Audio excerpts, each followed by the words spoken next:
Hello friends, मैं हूं नैन बर्नवाल और आप देख रहे हैं मेरा यूट्यूब चैनल बर्नवाल जो। आज मैं सेकेंड सेमेस्टर में असेसमेंट फॉर लर्निंग में इवैल्यूएशन के बारे में बताऊंगी। तो वीडियो स्टार्ट करते हैं। मूल्यांकन इवैल्यूएशन, इसे हम पॉइंट बाय पॉइंट जानेंगे। तो स्टार्ट करते हैं। मूल्यांकन का शिक्षा प्रणाली में बहुत ही महत्वपूर्ण आवश्यकता है। अब हमारी जो शिक्षा प्रणाली हो गई, पहले टीचर सेंटर थी, अब चाइल्ड सेंटर हो गई। जब चाइल्ड सेंटर हो गई तो बच्चों को एक्टिविटी को देख करके उसके एबिलिटी क्या है, उसकी एबिलिटी क्या है, उसकी इंटरेस्ट क्या है, ये सब का एक पोर्टफोलियो तैयार करने के लिए मूल्यांकन की बहुत आवश्यकता होती है। यह एक क्रमबद्ध तरीका है और यह विश्लेषण करता है कि किस सीमा तक अनुदेशित की पूर्ति हुई है। यह एक प्रोसेस चलता है, ये स्टेप बाय स्टेप चलता है। ऐसा नहीं होता 5 क्लास के बच्चों को आप 6 क्लास या 7 क्लास के बुक्स पढ़ा दोगे, ऐसा नहीं होता है। उसे 5 क्लास के ही बच्चों को पढ़ाइएगा। तो इस हिसाब से वो सिस्टमेटिक तरीके से चलता है और यह भी चेक करता है कि अगर ये जो प्रोसेस चल रहा है ये कहाँ तक कंप्लीट हो पाया है या कहाँ उसमें कमी रह गई, ये सभी वो चेक करता है। कक्षा में लिए जाने वाले निर्देशक कितने प्रभावकारी हैं, यह भी चेक करता है कि जो हम लोग गाइडलाइंस ले रहे हैं वो सही है कि नहीं बच्चों के लिए। बच्चे उसमें सीख रहे हैं अच्छे से या नहीं, बच्चों में बुक्स पढ़ने में इंटरेस्ट ले रही है या नहीं, बच्चे उसे को करिकुलम में एक्टिविटी ले रहे हैं या नहीं, वो कितने तक प्रभावकारी हो रहा है बच्चों को, उसकी एबिलिटी बढ़ी है, उनका इंटरेस्ट बढ़ रहा है, उनकी IQ बढ़ रहा है या नहीं, ये सब चेक करते हैं।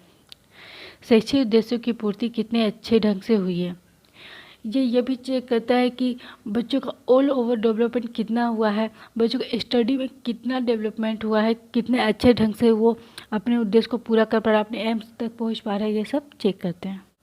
मूल्यांकन की विशेषताएं, कैरेक्टरिस्टिक्स ऑफ इवैल्यूएशन, इसे भी पॉइंट बाय पॉइंट जानेंगे। फर्स्ट में यह एक क्रमबद्ध विधि है, यह क्रमबद्ध है, यह सिस्टमेटिक तरीके से चलता है। सेकेंड, यह लगातार चलने वाली प्रक्रिया, यह कंटिन्यूस है, ऐसा नहीं है कि अप डाउन होता है, नहीं, ये कंटिन्यूस चलती ही रहती है। थर्ड, यह व्यक्तित्व पर अधिक परिवर्तन लाने में जोर देता है, यह बच्चों के ऑल ओवर डेवलपमेंट में, उसके पर्सनालिटी डेवलपमेंट में अधिक जोर देता है।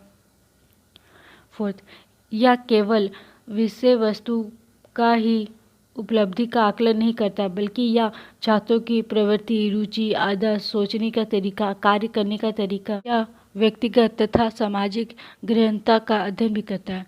यह बच्चों के सिर्फ ये नहीं हो कि वो पढ़ लिया है कितना तो चलो ठीक है, वो ये सब नहीं चेक करते, इसके साथ साथ ये चेक करते हैं उसकी एबिलिटी क्या है, उसका एम क्या है, उनके गोल्स क्या है, वो कितने क्या गोल्स रखते हैं, उसे तक पहुंचाना है, उनकी एबिलिटी चेक करनी, उनकी क्षमता चेक करनी है, उनका IQ चेक करना है कि वो कितने दूर तक सोच सकते हैं, कितनी दूरदर्शिता है उनमें, वो सामाजिक वो सोशलाइजेशन में किस तरह अपना व्यक्तित्व बना सकते हैं, वो पर्सनालिटी डेवलपमेंट किस तरह उनका हो रहा है, ये सब भी वो चेक करते हैं। मूल्यांकन फिफ्थ, मूल्यांकन की मान्यता है कि शैक्षिक उद्देश्य पूर्व निर्धारित होते हैं।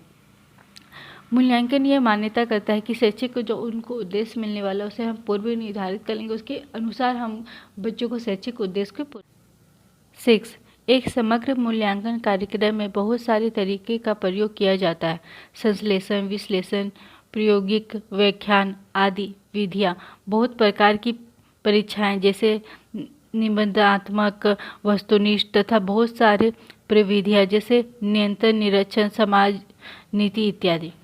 अब इसमें जाने की मूल्यांकन एक समग्र होल है जिसमें आकलन और मापन दोनों इंक्लूड है मूल्यांकन में, जिसके कारण हम बच्चों का संश्लेषण भी करेंगे, उनका विश्लेषण भी करेंगे, कि उनको व्याख्यान भी करेंगे, अगर कहीं प्रॉब्लम हो रही है उनको समाधान भी करेंगे, और साथ ही उनको ऐसे प्रश्न पूछे जाएंगे जो वस्तुनिष्ठ भी होगा, ऑब्जेक्टिव टाइप का भी होगा, लॉन्ग भी होगा, ऐसे टाइप भी होगा, शॉर्ट भी होगा, इस टाइप से क्वेश्चन पूछे जाएंगे। उसके बाद उनका निरीक्षण भी करेंगे, वो उस क्वेश्चन को बनाने में किस तरह अपना एक्टिविटी लगाते हैं, क्या सोचते हैं, किस तरीके से सोचते हैं, इतना जो भी पूरी होल एक्टिविटी हो रही है ना, वो सारी मूल्यांकन में आती है, एक तरीके से पोर्टफोलियो टाइप का मूल्यांकन में आ जाता है।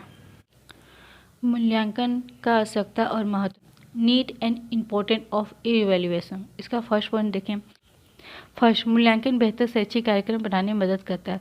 मूल्यांकन जो होता है, जो हमारा होल करिकुलम बनाने में काफ़ी इम्पोर्टेंट रोल निभा रहा है, क्योंकि यह पहले तो टीचर सेंटर था तो उतना रोल नहीं निभा पाता था। अब चाइल्ड सेंटर हो गया है तो यह बच्चों को इंटरेस्ट के हिसाब से, उनकी एबिलिटी के हिसाब से, उनकी आईक्यू के हिसाब से और इस हिसाब से वो कार्यक्रम प्रोग्राम बनाते हैं, शैक्षिक प्रोग्राम बनाते हैं, एजुकेशन प्रोग्राम बनाते हैं कि बच्चों को इजी वे में वो समझ में भी आए और बच्चों उसे जल्दी से लर्न भी करें। सेकेंड, शिक्षक के छात्रों को विस्तार से जानने की मदद करता है। जो टीचर्स रहते हैं एक फैसिलिटेटर के रूप में रहते हैं, तो जो स्टूडेंट को समझाते भी है और उन्हें अच्छे तरीके से समझ भी पाते हैं। थर्ड, आज की शिक्षा बाल केंद्रित है। बच्चे की प्रवृत्ति, रुचि और सहायता का सही ढंग से अध्ययन करने के बाद ही शिक्षण या अनुदेशन देना चाहिए। इसमें भी है ये चाइल्ड सेंटर, क्योंकि आज चाइल्ड सेंटर जो हो चुका है वो लर्निंग बाई डूइंग के हिसाब से बच्चे सीखते हैं। ऐसा नहीं होता है कि एक टीचर आते हैं 30-40 बच्चे रहते हैं, बस टीचर बोल करके चले गए, ऐसे नहीं होता।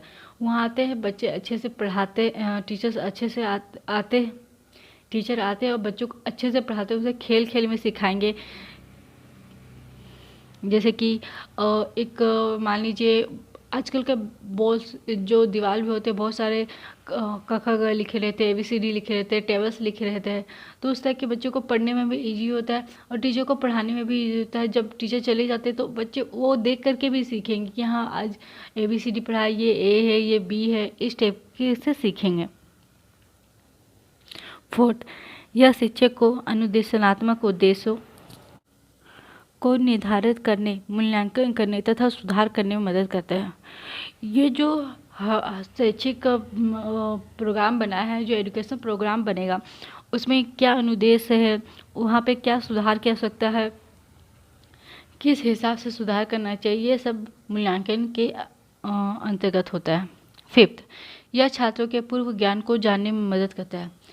अब पहले कहते थे बच्चे एक खाली स्लेट होते जो चाहे उसमें लिख दीजिए, लेकिन अब नहीं होता। अब बच्चे, अब के फिलोसफर मानते हैं कि बच्चे अपने से पूर्व ज्ञान ले करके आते, क्योंकि वो घर पे भी कुछ ना कुछ सीखता है, उसके जोड़ करके अगर हम क्लासरूम में कुछ पढ़ाई जाए तो बहुत ज़्यादा वो अच्छे तरीके से वो सीखेगा और बहुत जल्दी से वो समझ भी पाएगा, जो कि इसमें पूर्व ज्ञान टीचर्स को बहुत ज़्यादा मदद करता है बच्चों को अच्छे से पढ़ाने में।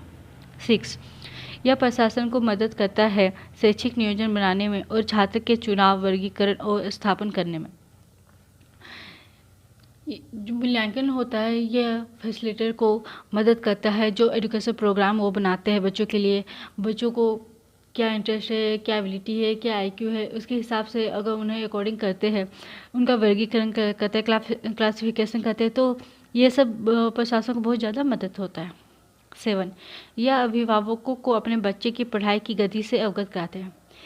पहले तो पेरेंट्स को मतलब नहीं था कि बच्चा कैसे पढ़ा कैसे नहीं पढ़ा, बस वो टीचर के भरोसे छोड़ देते थे। पर नहीं, अब टीचर्स कहते हैं कि नहीं, आप बच्चों को देखिए आपका बच्चा कैसे पढ़ा, किस हिसाब से पढ़ा, घर में भी थोड़ा गाइडेंस कीजिए, ताकि अगर यहाँ पर थोड़ा बड़ा छूट भी जाए तो वहाँ पे आप अच्छे से समझ पाइएगा उनको क्या प्रॉब्लम हो रहा है। क्योंकि टीचर तो घर आकर के नहीं देखेंगे, घर तो पेरेंट्स ही देखेंगे ना, तो पेरेंट्स अच्छे से देखेंगे और बच्चों को समझ भी पाएंगे। और टीचर और जो पेरेंट्स के बीच में जो खाई था बीच में, उसे भर दिया गया है। अब दोनों आपस में मिलकर बात करते हैं। पेरेंट्स, जैसे कि अब पेरेंट्स मीटिंग हो रहा है तो उससे बच्चों को अच्छे तरीके से समझा जाता है, ताकि बच्चे के अच्छे तरीके से डेवलपमेंट हो सके और बच्चे आगे बढ़ सके। तो फ्रेंड्स, आपको ये वीडियो कैसा लगा इसे ज़रूर बताइएगा। इसे लाइक कीजिए, शेयर कीजिए और इस चैनल में नए आए हैं तो इसे सब्सक्राइब कीजिए। Thank you.